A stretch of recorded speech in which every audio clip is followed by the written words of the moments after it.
Beauty means quality. Quality പ്രൊഡക്ട്സുകളുമായി നിങ്ങളുടെ സൗന്ദര്യ സങ്കല്പങ്ങളെ സാക്ഷാത്കരിക്കുന്നതിന് ഞങ്ങളുണ്ട് കൂടെ. Royal beauty parlour and spa, Chelakkara. നവീകരണ പ്രവൃത്തികൾ പൂർത്തിയാക്കി ഷൊർണൂർ നഗരസഭ ബസ് സ്റ്റാൻഡ് തുറന്നു നൽകി.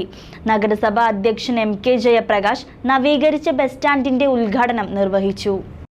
നിരവധി പരാതികൾ കേട്ട ഷൊർണൂർ നഗരസഭ ബസ് സ്റ്റാൻഡിന്റെ മലിനജല പ്രശ്നങ്ങൾക്ക് ഒരു ശാശ്വത പരിഹാരം കാണുന്നതിനു വേണ്ടിയാണ് ദ്രുതഗതിയിൽ നഗരസഭ ബസ് സ്റ്റാൻഡിന്റെ നവീകരണ പ്രവർത്തികൾ നടത്തിയത്.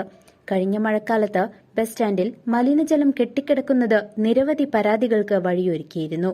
ഇതിന്റെ ഭാഗമായി ബസ് സ്റ്റാൻഡിന്റെ നിലം കോൺക്രീറ്റ് ഇടുന്നതിനും സമീപത്ത് അഴുക്കുചാൽ നിർമ്മിക്കുന്നതിനുമായി 1 മാസത്തോളമാണ് അടച്ചിട്ടിരുന്നത്. നവീകരണ പ്രവർത്തികൾ പൂർത്തിയാക്കി തിങ്കളാഴ്ച രാവിലെയോടുകൂടി ബസ് സ്റ്റാൻഡ് തുറന്നു നൽകി. തൃശൂർ ഭാഗത്തുനിന്നും ഒറ്റപ്പാലം ഭാഗത്തുനിന്നുമായി 70ഓളം ബസ്സുകളാണ് ദിനംപ്രതി ഷൊർണൂർ നഗരസഭ ബസ് സ്റ്റാൻഡിനെ ആശ്രയിക്കുന്നത്. ബസ് സ്റ്റാൻഡിന്റെ 2ാംഘട്ട നവീകരണ പ്രവർത്തികൾ ഉടൻ ആരംഭിക്കുമെന്ന് നഗരസഭാ ചെയർമാൻ MK ജയപ്രകാശ് പറഞ്ഞു.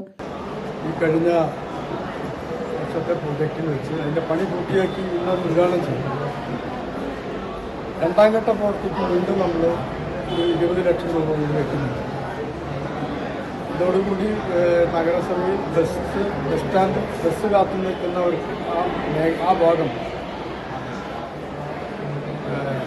ടൈല് വിരിച്ച് ഉയരം കൂട്ടി ടൈല് വിരിച്ച് യാത്രക്കാർക്ക് കുറെ കൂടി സൗകര്യപ്രദമായ ഒരു സംവിധാനം ഉണ്ടാക്കാനായിട്ടാണ് വീണ്ടും നമ്മൾ 20 ലക്ഷം വെച്ചത്.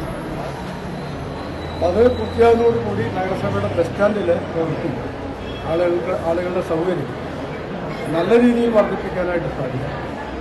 ആക്ഷേപമില്ലാത്ത രീതിയിൽ തന്നെ നമ്മൾ ഈ വർഷം വരുന്ന വർഷത്തിൽ തന്നെ ആദ്യത്തിൽ തന്നെ അതിന്റെ പണി പൂർത്തിയാക്കണം എന്നാണ് ലക്ഷ്യം വയ്ക്കുന്നത്.